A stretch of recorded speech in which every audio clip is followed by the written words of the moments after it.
Nacida en la Ciudad de México, nuestra invitada de hoy estudió la carrera de Ciencias de la Comunicación en la Universidad Iberoamericana. Posteriormente estudió realización en el Centro de Capacitación Cinematográfica. Se ha desempeñado como directora y guionista de cine y televisión. Su trabajo en cine abarca películas como El secreto de Romelia, Serpientes y escaleras e Hijas de su madre las Buenrostro, por mencionar algunas. Su destacada trayectoria como directora ha sido reconocida con una mención honorífica en el Festival de Televisión Universitaria de América Latina, la Diosa de Plata a la mejor ópera prima y al mejor guión, el Premio AC de Nueva York, un Ariel de la Academia Mexicana de Artes y Ciencias Cinematográficas, entre otros reconocimientos. En TAP Especial de Directores tenemos el privilegio de presentarles a Busi Cortés. Busi Cortés, es un placer que nos acompañes aquí en el taller de actores profesionales especial de directores. Muchas gracias. Yo también fui actriz. ¿También fuiste actriz? De niña y de adolescente. Sí. Vamos a platicar de eso también. Eres originaria del Distrito Federal, sin embargo tu familia es de Guanajuato. Sí. ¿Creciste en Guanajuato? Lo que pasa es que todas las vacaciones de mi vida, todas, o sea, si sumas todos los días que pasé de vacaciones en Guanajuato, yo creo que sí suman varios años de haber vivido en Guanajuato, ¿no? O sea, porque sí, aparte de los tiempos muertos de las vacaciones, en una ciudad como Guanajuato, sí me marcó. ¿Qué recuerdos tienes de tu infancia en Guanajuato? En primer lugar, la libertad. O sea, la libertad de poder andar en la bicicleta hasta la carretera, ¿no? Cosa que en México pues era imposible. Imposible, o sea, no. Y ahí sí, o sea, esa era lo máximo, la libertad de conocer de arriba abajo Guanajuato.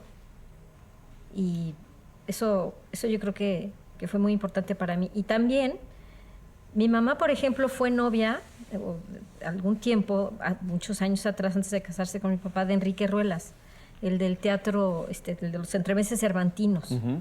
Entonces, vi los entremeses cervantinos cada año, siempre, desde niña hasta... O sea, realmente para mí fue muy importante el teatro universitario en Guanajuato. No solamente los cervantinos, sino los pasos de Lope de Rueda y también el teatro de García Lorca, ¿no? O sea, para mí fue un shock ver Yerma, ¿no? Y en escenarios naturales, eso era como que te da otra perspectiva muy diferente de lo que es el teatro, ¿no? Entonces eso a mí también me marcó mucho. ¿Eras una niña que le gustaba el cine? Sí, me fascinaba el cine. Me fascinaba el cine. Mi papá nos llevaba a un cineclub en Polanco del Instituto Patria, en donde veíamos películas así rarísimas como Tarántula o Marabunta, ¿no? Unas hormigas gigantes que se comían a la gente. Todas las versiones posibles de Tarzán, ¿no? ¿Tendrías algunos títulos favoritos en ese momento, Lucy? ¿Alguna película que crees que te haya marcado en específico? Pues yo creo que la que más me marcó y la que más me gustó fue Frankenstein. Me encantaba. Cuando vi la película de Erice del espíritu de la colmena, sí, me identifiqué tanto con Erice porque Frankenstein no me aterraba, sino que me provocaba cierta ternura, ¿no? O sea, cuando ahoga a la niña, que no vemos que la ahoga, ¿no? O sea, es una gran secuencia esa. Porque la echa al agua, o sea, suponemos que la echa al agua, ¿no? Es una elipsis maravillosa, ¿no?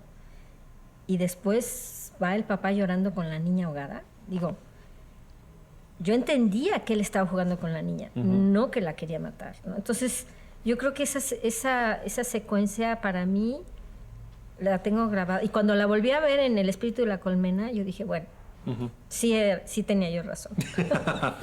Oye, Busi, estudiaste, después de la prepa, Ciencias de la Comunicación en la Universidad Iberoamericana. Sí. ¿Qué fue lo que te atrajo para estudiar esta carrera en específico? Mira, a mí me fascinaba el cine.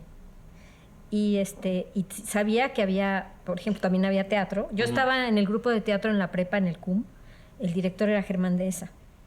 Y yo creo que esa fue también una experiencia fundamental en mi vida, ¿no? Claro.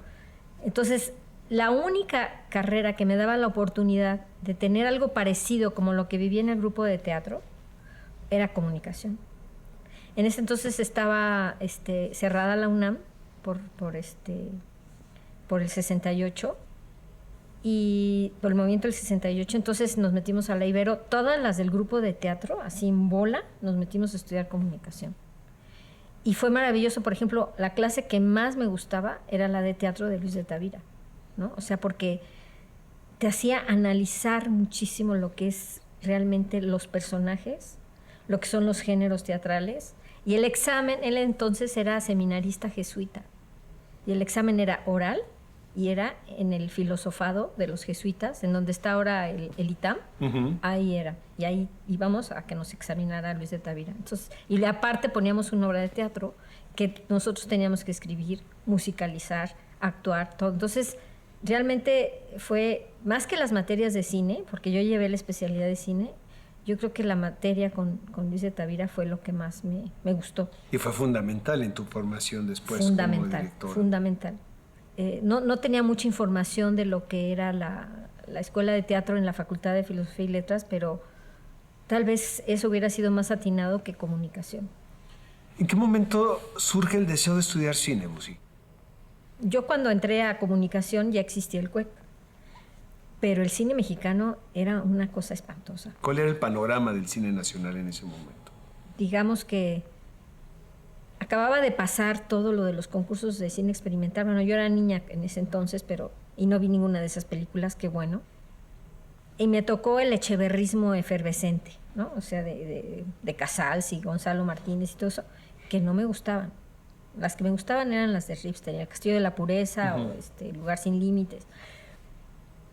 Entonces, yo realmente, cuando iba a Churubusco, porque algunas veces durante la carrera de comunicación tuvimos que ir a Estudios Churubusco, y veía todos los extras ahí buscando trabajo, y yo decía, no, es que yo, cine mexicano, o sea, no, yo prefiero estudiar cine, o sea, analizarlo, ¿sí? Eso sí, teórica. Investigación, sí. Y me saqué una beca para ir a Ecuador y hacer una especie de diplomado en video científico. Y me tocó hacer con un grupo de latinoamericanos de todo el continente un video sobre el bocio endémico, que a mí cuando me dijeron que era bocio endémico, bueno, yo decía, qué cosa más espantosa. Pero resulta que es una enfermedad social, es una enfermedad de las familias que viven en las faldas de los volcanes y que toman agua de deshielo, que esa agua no tiene yodo, por eso se enferman. Entonces, ver todo lo que implica una enfermedad de este tipo social, a mí de veras fue otra cosa que yo dije, yo quiero hacer esto, yo quiero hacer cine documental y quiero estudiar cine. ¿Qué año fue ese, Busi? Eso fue en 76. 76. Sí, yo pensaba que y también me gustaba mucho el guión. Eso sí, desde comunicación el guión me gustaba muchísimo. Yo escribí varios guiones de los trabajos que hicimos para cine, de cortitos. Entonces eso sí también me gustó muchísimo. Y cuando entré al CCC pensé en eso, me voy a dedicar a guión y a documental. O sea, no pensaba tanto en dirigir actores ni nada de esto. ¿Cuál era el panorama de la escuela en ese momento? Mira, veníamos todavía un poco del furor del echeverrismo. Fue una escuela que creó Rodolfo Echeverría y que creó muchas compañías productoras y todo, COTSA, todo lo que era la exhibición, todo estaba centralizado por el Estado. Entonces, eso, la escuela, la cineteca, estaba junto la escuela con la cineteca, entonces había muy, muy pocos maestros así formados como maestros con experiencia docente, y el principal maestro fue Ludwig Margules para mí. Teníamos 3 materias que tenían que ver con actuación, dirección de actores y teoría dramática. ¿Sabes que ese es el nombre recurrente en esta temporada aquí con los directores? Ludwig Margules. A mí de veras Ludwig Margules me fascinó.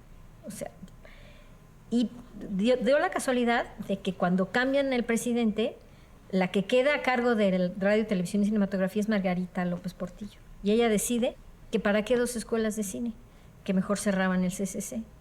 Entonces, Alfredo Yoscovich, que era un luchador así increíble, dijo, pues no cierran la escuela.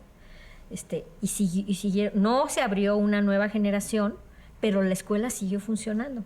Entonces estábamos como de retiro y de encierro con Ludwig Margules todo el tiempo, porque él era el subdirector académico Y entonces él estaba ahí todo el tiempo. Entonces, si no iban los maestros, decían, no, tienen que estar ocupados los alumnos para que vean que la escuela... De que va a haber clase, va a haber clase. Entonces nos la pasamos con Ludwig Margules. O sea, realmente era casi como un papá cultural para mí, Ludwig.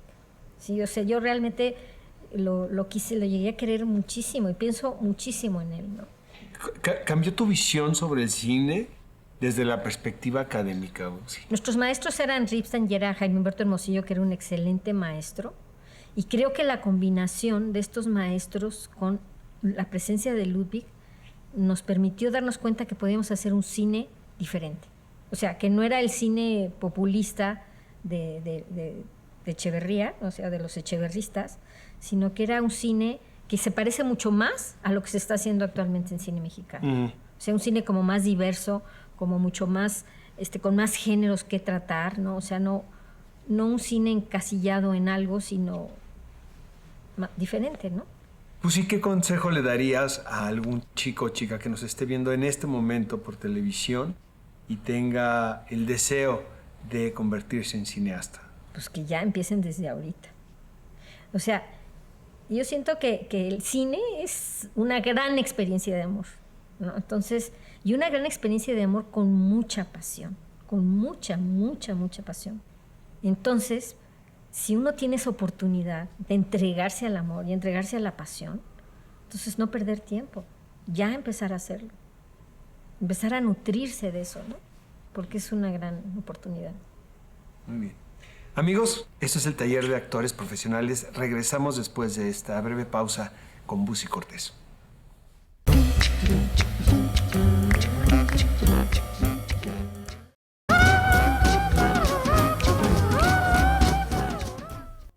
Esto es TAP, Taller de Actores Profesionales, y nuestra invitada es Busi Cortés. Busi, en 1988 ganas el concurso Ópera Prima del CCC. Era el primer concurso. Cuenta la leyenda urbana que te robaron una versión del guión y tuviste que volver a escribirlo. Así fue. Fui a, ¿cómo se llama? A la playa y siempre parábamos en Irapuato en casa de una prima. Y dejamos las toallas y todo esto en el coche y yo dejé el guión en un portafolio y entonces nos dieron un cristalazo y se lo robaron.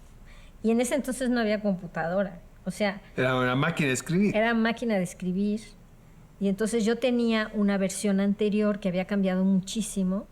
Entonces con Nacho Ortiz nos pusimos a recortar el guión y a pegar. Y volví a escribir muchísimas cosas que no estaban. Entonces quedó un guión peor. O sea, peor que el que ya había sido aprobado sí. Porque no tenía ni pies ni cabezas. Entonces... me dijo Nacho, vamos a volverlo a recortar y ahora vamos a hacerlo cronológico. Entonces, más o menos traté de hacerlo cronológico y creo que sí quedó cronológico. Solamente hay una cosa que me decía Tomás Pérez Torrente, tú eres el colmo de los colmos. Tienes un flashback dentro de un flashback, ¿no? O sea, exactamente eso es lo que queremos preguntarte. Pues, uno de los temas que explora esta película, evidentemente, es la memoria. Uh-huh. ¿Cuál fue tu aproximación a este tema a partir de la estructura del guión? Es que era, en la novela de Rosario Castellanos, el personaje de Romelia queda muy mal parado. Porque es un personaje que lo único que quiere es casarse con el mejor tipo del pueblo, ¿no? Que era el viudo Román. Y entonces, el viudo Román le atraía a la chavita, ¿sí? Pero él nada más se quiere casar con ella por una venganza, ¿no? Contra toda la familia, ¿no? Porque de alguna manera el amor de su vida fue su primera mujer, por eso se llama el viudo Román. Y esta muere de amor por uno de los orantes, por un hermano de Romelia. Entonces, realmente yo quería un poco reivindicar a Romelia. Entonces, yo siempre pensé que a lo mejor a Rosario Castellanos no le hubiera gustado mi versión de Romelia. Uh-huh. Pero platicando con Dolores Castro, con la poeta, que era su amiga de la prepa, ella me asesoró y me dijo, no, hombre, Rosario Castellanos estaría fascinada con toda la magia que hay en esta adaptación, ¿no? Uh-huh. Entonces, digamos que lo que me llevó de la mano fue Romelia, o sea, no fue el viudo Román. ¿no? Que a mí me caía mal por vengativo. Pero al mismo tiempo me gustaba que por amor hubiera hecho una venganza, ¿no? O sea, era como de película de la época de oro del cine mexicano, ¿no? Entonces, eso lo retomé. En 1992, Bussi, diriges la película Serpientes y Escaleras, una historia que relocalizas en Guanajuato en la década de los 50. Después del éxito que conseguiste con El secreto de Romelia, ¿fue fácil levantar tu segunda película? No fue fácil. Serpientes y Escaleras surge de un personaje de Arráncame la vida, que nada más es un párrafo. La misma Ángeles Mastretta no se acordaba de ese personaje. Uh-huh. Yo primero le había pedido a Ángeles Mastretta hacer Arráncame la vida, pero me dijo que la había vendido unos italianos y que se iba a llamar la película Tango Mexicano y que no. Que me daba uno de los cuentos de Mujeres de Ojos Grandes. Y yo me acordé de este personaje y ella, como ni ella se acordaba de ese personaje, entonces construí la historia a partir de ese párrafo y con 2 guionistas, Alicia Molina y mi hermana Carmen. Ellas escribieron el guión. Y aparte, con la historia de un primo nuestro, que es Cisneros, ¿sí? Nada más que en vez de que fuera en Guanajuato, era en Querétaro. Y en vez de que Cisneros matara al jovencito, que creo que sí lo mata, al personaje de Bruno Bichir, en la historia real, lo mataba. Y así estaba en el guión. Pero no, ahí sí hubo censura explícita, y no del gobierno, no de IMCINE, sino de Canacine, de la Cámara Nacional de Industria Cinematográfica. Luego te cuento por qué. Pero surge de este primo que lo mataron por algo parecido a lo que hace el personaje de Arráncame la vida con una jovencita, ¿no? Que es el personaje que hace Lumi Cavazos, ¿no? De Rebeca. Entonces de ahí surge, de ese párrafo y de ese primo, sobre todo de ese primo. Por eso mi hermana Carmen tenía como muy claro al personaje de Cisneros. Uh-huh. Y el personaje de Cisneros manda a matar al periodista y lo matan, pero él queda de gobernador, y así fue, quedó de gobernador de Querétaro. Y entonces en los de Canacine decían no, porque no puede ser que va a ser una película que va a ser censurada, porque no es posible que el gobernador del PRI, aunque nunca se mencionaba PRI, porque estamos hablando de 10 años antes de la ley de Herodes, no se mencionaba PRI, nada más se mencionaba un partido de los anarquistas o de no sé qué eran, pero era muy claro que era el PRI. Uh-huh. Entonces decían, no es posible que quede de gobernador alguien que mandó matar a un periodista. Entonces tuve que quitar eso. Me dicen, ¿qué prefieres? ¿Que no se haga la película o que se haga si quitas eso? Claro, después me daba de topes contra la pared por haberlo quitado. Y dije, ¿cómo no lo hice como Luis Estrada? Luis Estrada lo pudo hacer, ¿no? Lo grabas y ya después lo filmas. Exacto. Y ya después a ver qué pasa. Ya ves si lo metes o no en el proceso sí. de montaje. Vuelves a trabajar con Diana Bracho. Hay un vínculo particular con ella, ¿no? Como actriz. Sí, incluso quise trabajar con ella en Las Buenrostro, uh-huh. Pero ella no quiso, no le gustó el guión. Uh-huh. Lo cual para mí fue un trauma. No te exagero, estuve como 6 meses con ese guión parado cuando Diana me dijo que no. O sea, sí quería. ¿Cómo podrías describir esta comunicación con ella en particular, director, actriz? Pues mira, en el caso de tanto en El secreto de Romelia como en Serpientes y Escaleras, fue fascinante cómo trabajamos desde el guión. Yo le agradezco mucho a Diana porque en el caso del secreto de Romelia, ella siempre decía, es el personaje menos mágico de todos, ¿no? Porque era el personaje así como de tierra, ¿no? El personaje que confrontaba a la mamá, que confrontaba a las hijas. Y sin embargo, ella fue la que me dio el final del secreto de Romelia. O sea, ella fue la que dijo, o sea, estábamos ya en una de las lecturas previas a ya a entregar el guión definitivo. Me dice, oye, ¿y por qué no mejor que se dé un encuentro mágico entre la Romelia vieja y el viudo Román, y que se vaya con el viudo Román? Yo decía, pero como que no me imagino a la Romelia vieja yéndose con el viejo viudo Román. Entonces por eso se vino este juego de la Romelia joven que se va con el viudo Román, y eso fue una idea de Diana, uh-huh. ¿no?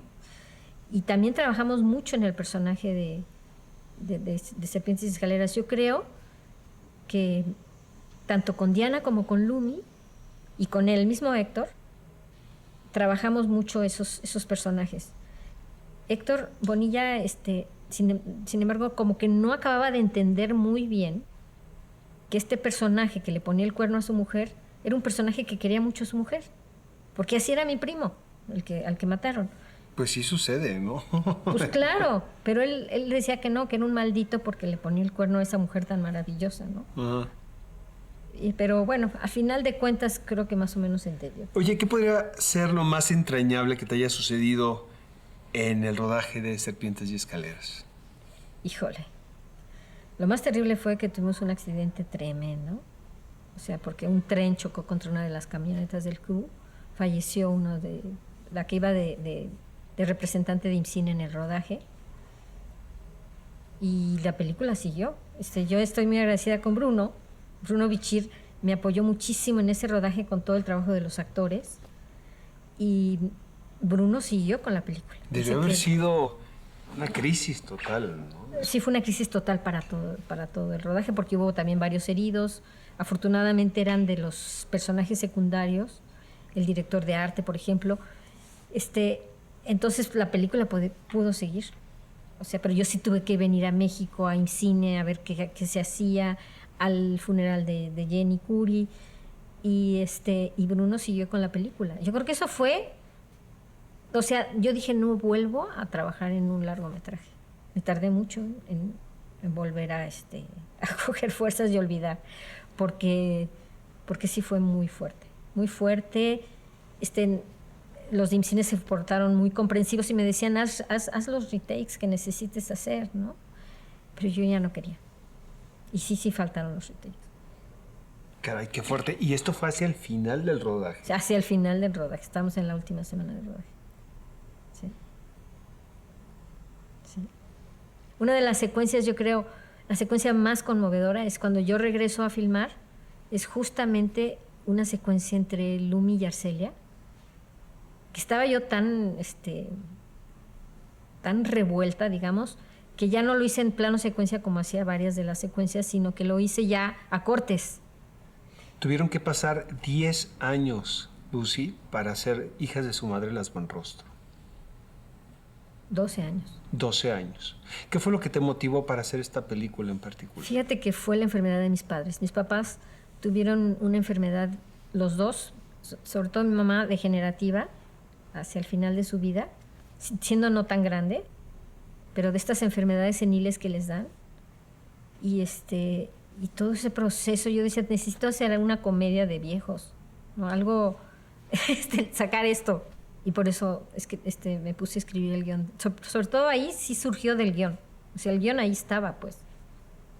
Y fue un guión que cambió muchísimo por la producción de la película, porque era una película pensada en blanco y negro, pensada, por ejemplo, con la actriz española María Galeana. Uh-huh. Ya estaba yo en pláticas con ella. Una vez que vino a México a presentar la serie de Cuéntame cómo pasó, estuvimos hablando mucho, se llevó el guión y todo, pero era muy caro traerla, porque costaba muchísimo. O sea, con todo y que ella estaba muy interesada en el personaje y todo, nos costaba muchísimo dinero traerla y no la pudimos traer. Entonces cambió completamente todo el concepto, ¿no? Porque fue con Evangelina Elizondo y fue muy interesante trabajar con Evangelina Elizondo, que traía toda la, digamos, todo el éxito. Es particular ella también, ¿no? Y especial como actriz. Pero ella fue... Yo he tenido mucha suerte con los actores, de veras, ¿no? O sea, si hablas de Pedro Armendáriz, de Héctor Bonilla, de Evangelina Elizondo, o sea, cómo se han entregado generosamente a la película, es increíble. ¿Con cuál de todas tus películas, Busi, crees que te has acercado más a lo que estabas buscando en el principio? En El secreto de Romelia, definitivamente. En El secreto de Romelia. Fíjate que en todas las demás tuve que hacer muchas concesiones para poder hacerlas. Yo creo que la más dura fue Serpientes y Escaleras, porque aparte de que fue censurado desde el guión, luego después lo del accidente, luego después que me tocó ver el accidente, sí, no, está muy alejada, muy alejada de lo que queríamos, ¿no? Y hablo en plural porque estaban las dos guionistas también ahí, ¿no? Y de Las Buenrostro hice otra película muy diferente a la que habíamos concebido Consuelo Garrido y yo, porque las dos escribimos el guión, ¿no? Pero que a final de cuentas hubo detalles que me gustaron muchísimo. El personaje de Tony Marcin o el personaje de Marta Zamora fueron de más, o sea, fueron un plus para la película. Bien, amigos, ella es Busy Cortés y regresamos después de esta breve pausa aquí en el Taller de Actores Profesionales.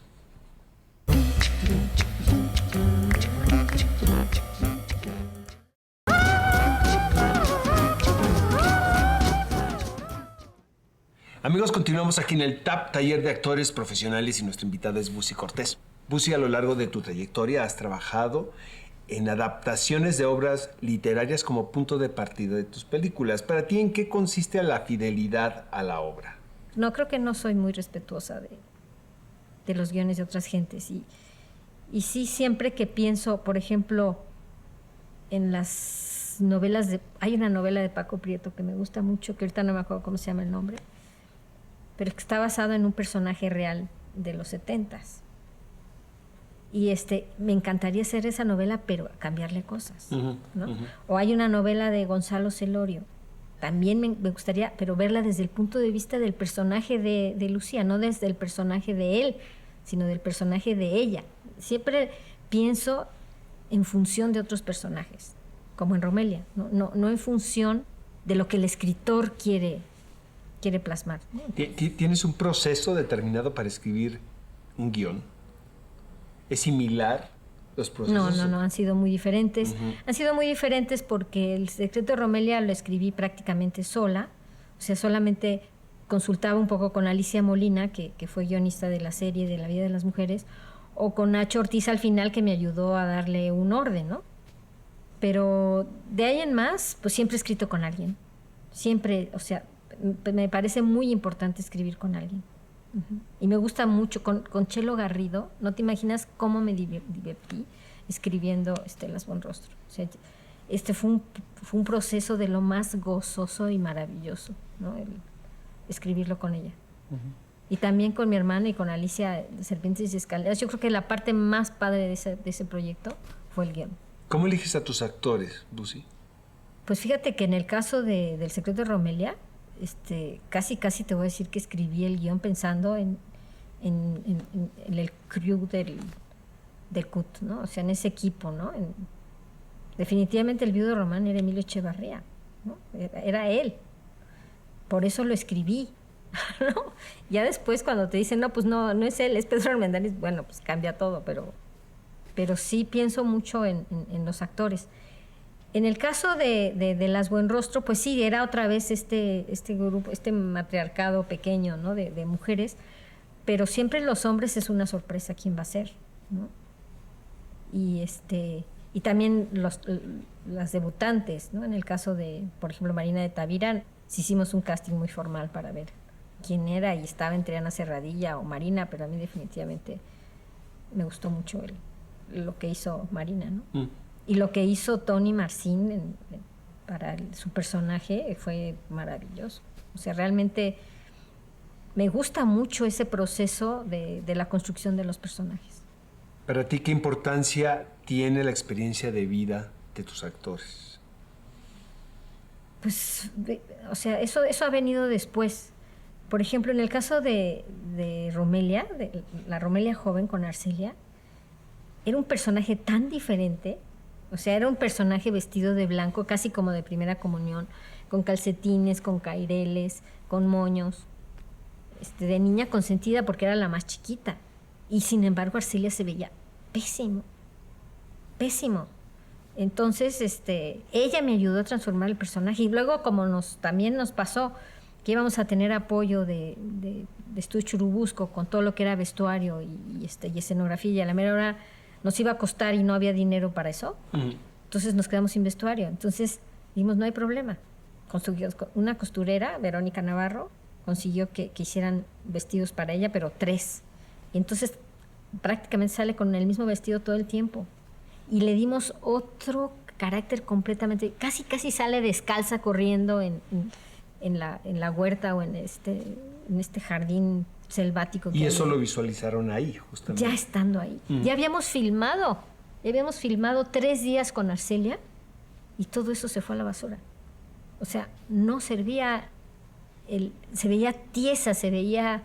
Y en el momento en que empezamos, una noche estuvimos hablando y hable del personaje, ahí sí había elementos de la experiencia de vida de Arcelia que aportó al personaje, que cambió completamente la personalidad de Roma. Una vez seleccionados tus actores, Busi, ¿qué esperas de ellos? Construimos mucho el personaje juntos. En el caso de Bruno, en Serpientes y Escaleras, fue maravilloso ver cómo Bruno se fue a Tepito o a no sé dónde a buscar su vestuario. Su sombrerito, y Bruno ya era el personaje desde antes de empezar a filmar. Entonces eso es increíble. ¿Estás abierto a las sugerencias de los actores durante Me fascina. O sea, en el caso de Tony Marcin, también ella cómo fue buscando su vestuario y todo, ¿no? O sea, cómo... Y a veces no sabías si era Cuca, el personaje de Cuca, o era Tony. O sea, porque todo el tiempo estaba en personaje. Es increíble eso. Eso me fascina de los actores de cine, porque en teatro lo entiendes, ¿no? Pero en cine, a mí se me hace eso una gran enseñanza y es algo muy gozoso. A lo largo de tu trayectoria, Busi, también has tenido la oportunidad de trabajar con distintos directores de cinematografía. ¿Qué esperas de un director de fotografía? Híjole, para mí, por ejemplo, trabajar con Pancho Bojorquez fue maravilloso. O sea, cómo...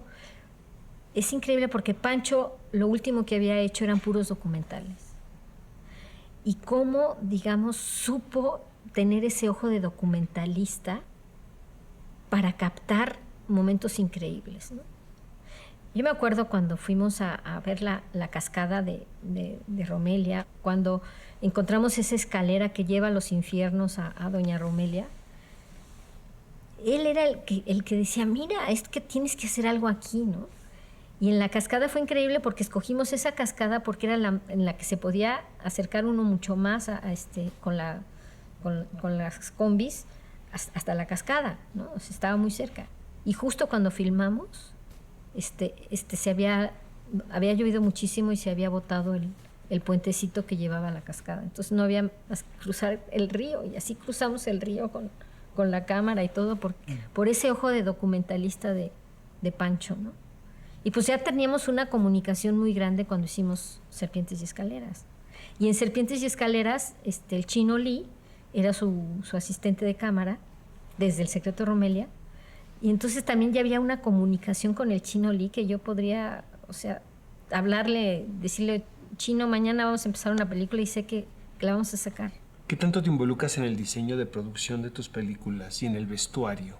Pues en el caso de Romelia y de Serpientes y Escaleras estuve absolutamente involucrada. Totalmente involucrada. Absolutamente involucrada.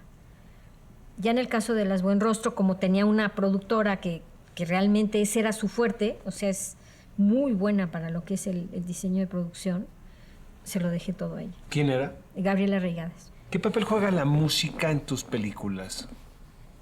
Híjole, creo que ahora que las veo, creo que a veces, como la hace mi esposo y también, obviamente, tenemos mucha comunicación, sí hay secuencias que están hechas casi para la música. Yo te voy a decir, en el caso del Secreto de Romelia, él iba al set y les tocaba cómo iban los temas, ¿no? Y en el caso de Serpientes y Escaleras, la música estuvo antes que el rodaje. O sea, para la secuencia del danzón era ya con el danzón que se había compuesto. Como había 2 secuencias de baile, ya estaba la música antes. Entonces sí, en esas 2 sí fue muy importante. En la tercera, como ya no me la hizo él, trabajé con Benny Schwartz. Ahí ya le dejé mucha más libertad a Benny y eso también le da otro color a la película. La música es muy, también le da un colorido que no tenía el guión.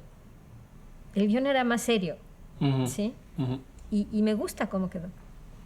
No sé si estés de acuerdo conmigo, pero creemos que el cine pues, es de los trabajos más colaborativos que hay, ¿no? De las experiencias en equipo. ¿Cómo logras elegir a tus colaboradores para formar parte de tu equipo? Pues es que mira, por ejemplo, en el caso del sonido siempre he trabajado con Miguel Sandoval. En el caso del editor siempre he trabajado con Óscar Figueroa. Con Óscar Figueroa incluso trabajé todas las series de televisión que he hecho, O sea, solamente en los últimos, ¿qué te diré? Los últimos 5 años no he trabajado con Oscar. He trabajado con una editora. Pero porque Oscar no podía. Pero sí trabajo, o sea, soy como muy fiel. Llevo casi 40 años de casada, imagínate, soy muy fiel a mi gente. Muy fiel. ¿Es fácil delegar decisiones creativas? Sí, absolutamente. Creo que eso es un defecto. Sí. ¿Por qué crees que es un defecto? Pues porque a veces, en el caso de Las Buenrostro fue muy claro. Era un matrimonio muy bueno que teníamos Gabriela Reigadas y yo. Uh-huh. Entonces yo le tenía fe ciega a Gabriela, porque Gabriela, cuando Churubusco dijo no doy el apoyo, toda la escenografía gratis, Gabriela Reigadas, estando en Tlaxcala, se fue a Puebla y consiguió todo. ¿Sí? Entonces, a ella yo realmente le tengo una fe ciega en ese sentido, ¿no? de todo lo que es el diseño de producción. Y creo que no estuvo tan bien en Las Buenrostro. O sea, creo que sí debió de haber habido un límite. Uh-huh. Aunque sí me gusta mucho cómo quedó el diseño de producción. ¿Qué tanto sueles involucrarte en los procesos de edición y postproducción de tus películas? Todo el tiempo. Total. Todo el tiempo. Todo el tiempo estoy ahí. Todo el tiempo. ¿Disfrutas la edición? Muchísimo. Muchísimo, aunque es un acto de masoquismo terrible, porque es estarte enfrentando con los errores todo el tiempo, ¿no? Pero es increíble ver cómo de repente algo se puede transformar, ¿no? O sea, algo que has estado viendo y de repente, y más ahora con las nuevas tecnologías.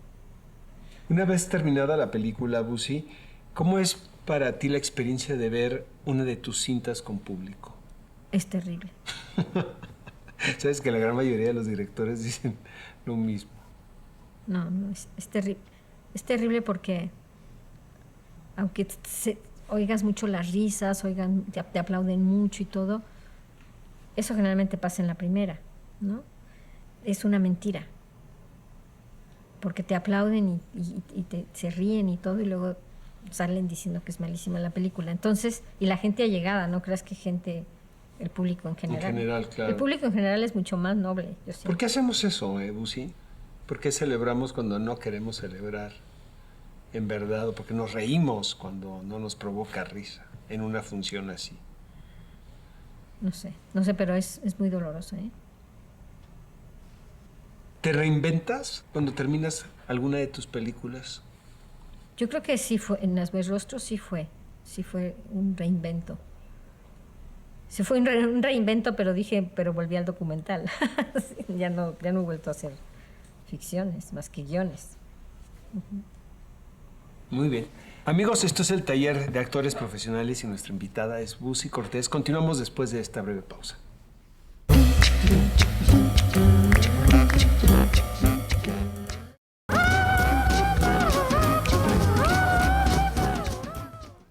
Amigos, estamos de regreso en el taller de actores profesionales. Nuestra invitada es Busi Cortés. Busi, ¿qué tanto te importa o te afecta la opinión de la crítica especializada de tus películas? Sí me importa. Sobre todo, pues, de gente cercana. Claro. ¿No? Fíjate que tuve una historia con Gustavo García, uh-huh, que dedicó 2 páginas del sábado, del 1+1, para hablar mal del Secreto de Romelia. 2 páginas tabloide. Yo ya la segunda ya ni la leí. Pero entonces Héctor Aguilar Camín mandó una carta al periódico diciendo que era el colmo, que había una buena película mexicana, algo diferente para esas épocas, ¿no? Estamos hablando de ficheras y de videohomes y de todo eso, y de repente sale una película como El Secreto de Romelia, pues era algo diferente, ¿no? Y aparte no era de los echeverristas. Y entonces decía que mandó la carta al periódico diciendo que cómo era posible que un cine digno lo pusieran de esa manera en el suplemento cultural del periódico. Entonces, para mí fue más importante la carta porque aparte pusieron el encabezado de la carta en primera plana del 1+1. Entonces, con Héctor Aguilar Camín, ¿no? Entonces, para mí eso fue más importante que la crítica que desbarataba a mi película. No le dirigí la palabra a Gustavo García durante años. Entonces, cuando hice Las Buenrostro, me invitó para hablar en el programa de radio. Y yo, pues, ¿qué voy a ir al programa de radio? O sea, no voy a ir. Entonces me mandaba mensajes, que ya era diferente, que ya veía mi cine de otra manera, no sé qué.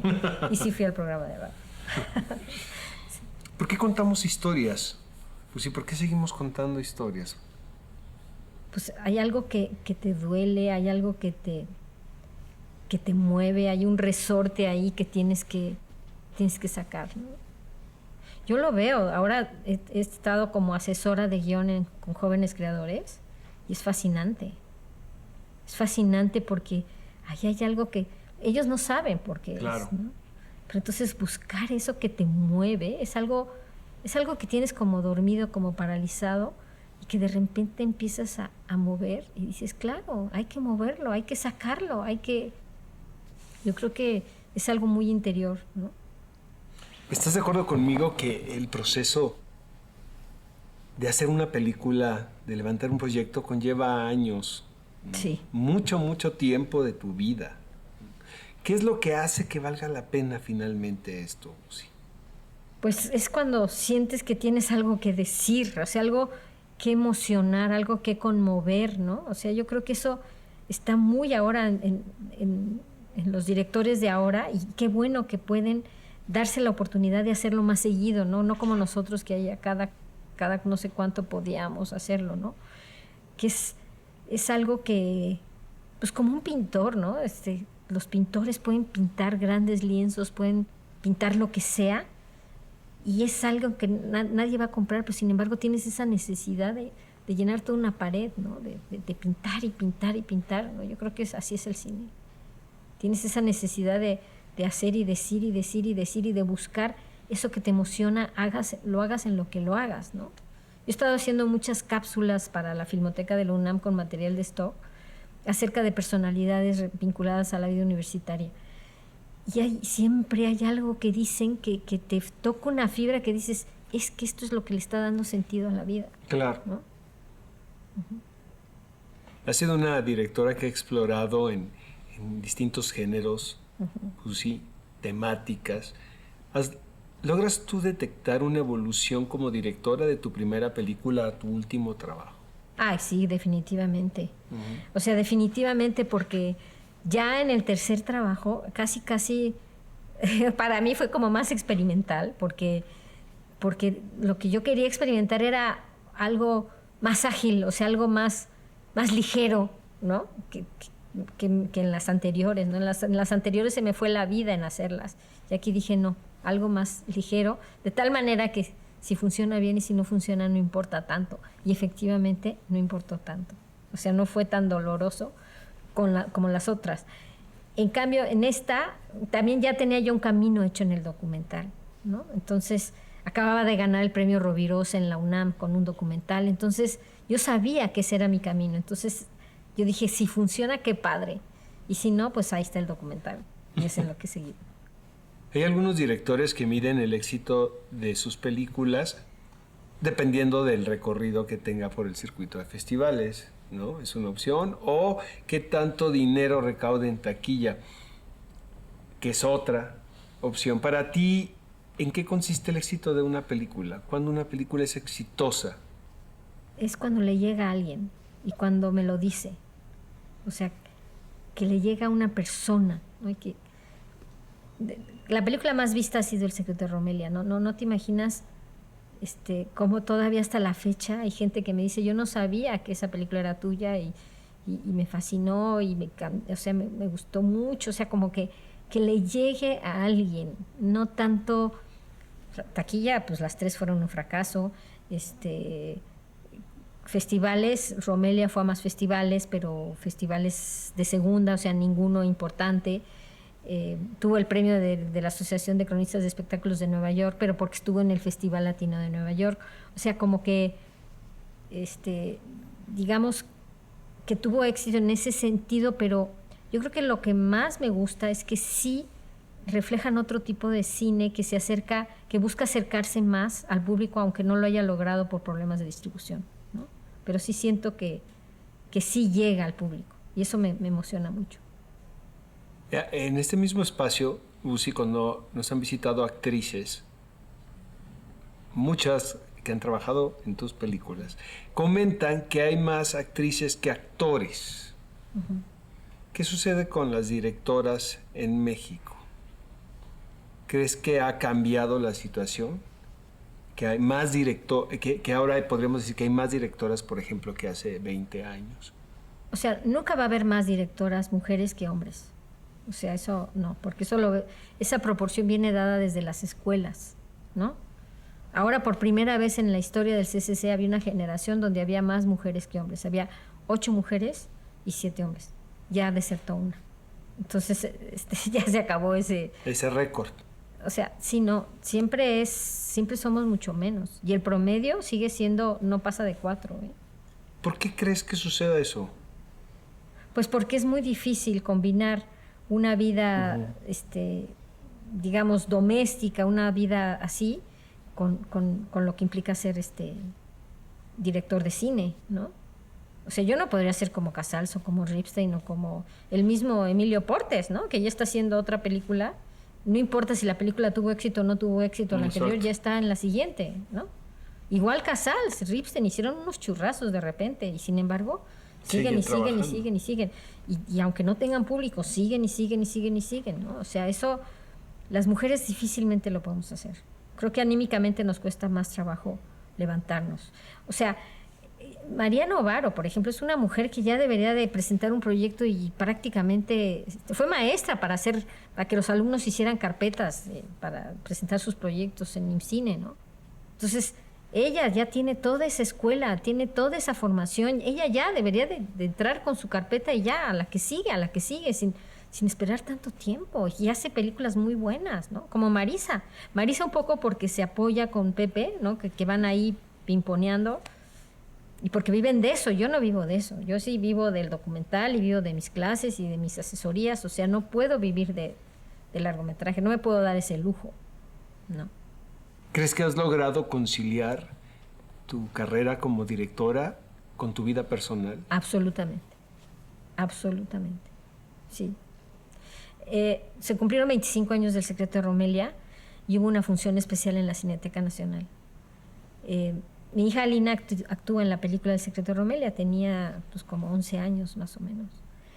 Y entonces ahora en la Cineteca, cuando se presenta la película y al final nos piden que hablemos, estaba también Arcelia Ramírez, ella habló de lo que había sido para ella la película, ¿no? Y fue realmente muy, muy emocionante oírla, ¿no? Ahora ya madre de 2 hijos, ¿no? Uh-huh. Y como que, o sea, entendía muy bien por qué Alina, por su personalidad, no podía dedicarse al cine, ¿no? Pero entonces ahí lo dijo muy claramente. Dice, es que se necesita muchísima energía. Dice, no para levantar el proyecto, sino para volverse a levantar después de un proyecto, ¿no? Dice, yo no podría hacer eso. Y mi mamá lo hacía, ¿no? O sea, se lo volvía a levantar y lo volvía a hacer, ¿no? Entonces, yo creo que en ese sentido me siento muy, no sé, muy halagada, ¿no? Por ese comentario que hizo Alina. Y también con Sebastián, por ejemplo, con el mayor, ¿no? Que fue al que, digamos, un poco más dejé por el cine, ¿no? Porque aparte le aburrían muchísimo los rodajes. Alina jalaba conmigo a todos lados, que vamos a Zacatecas a hacer un documental sobre Goya, ahí vamos, ¿no? Con ella. Pero Sebastián no. Y era adolescente, digamos, cuando empezamos a hacer El Secreto de Romelia, y Sebastián cambió completamente. O sea, tuvo una sonrisa permanente cuando me fue a visitar al Secreto de Romelia, jugaba fútbol con los técnicos y luego después participó trabajando en Serpientes y Escaleras. Entonces, realmente ha sido increíble el acercamiento, sobre todo con mis 2 hijos mayores, que fueron los que más crecieron con todo mi proceso en el cine, ¿no? Ya el menor la tuvo como más fácil, ¿no? O sea, como que ya más hecho, ya era como algo mucho más cotidiano. Ya no me lo llevaba a los rodajes, ¿no? Entonces era como más fácil. Busi, ¿cómo se puede lograr que el cine mexicano aporte una visión más amplia del universo femenino y se aleje de los estereotipos? Yo creo que justamente lo que hemos venido haciendo todas las directoras, incluyendo a María Elena Velasco, ¿sí? Sí tratamos de dar personajes femeninos más complejos. Estamos presentando, si tú ves, por ejemplo, Perfume de Violetas, o sea, son personajes femeninos con una profundidad que rompe con todos los estereotipos. por ejemplo, Lucero Sánchez Novaro, la hija de María, ¿no? Si tú ves su corto de Miel, es un cortito, es un ejercicio del CCC, pero son dos personajes complejos que ahí están, ¿no? Es un cortito muy sencillo. Yo creo que mientras nos sigamos ejercitando como cineastas en nuestros trabajos, estamos proyectando personajes más complejos. Por eso hay un universo femenino mucho más amplio. Pues te queremos agradecer tu presencia aquí en el taller de actores profesionales, especial de directores. Y muchísimas gracias, Busi, por tu generosidad y por compartir tus conocimientos y tus experiencias. Ha sido una sesión muy aleccionadora y te lo agradezco, en verdad, y esta es tu casa. Gracias. Regresa cuando quieras. Muchas gracias, Busi Cortés. Gracias a ustedes.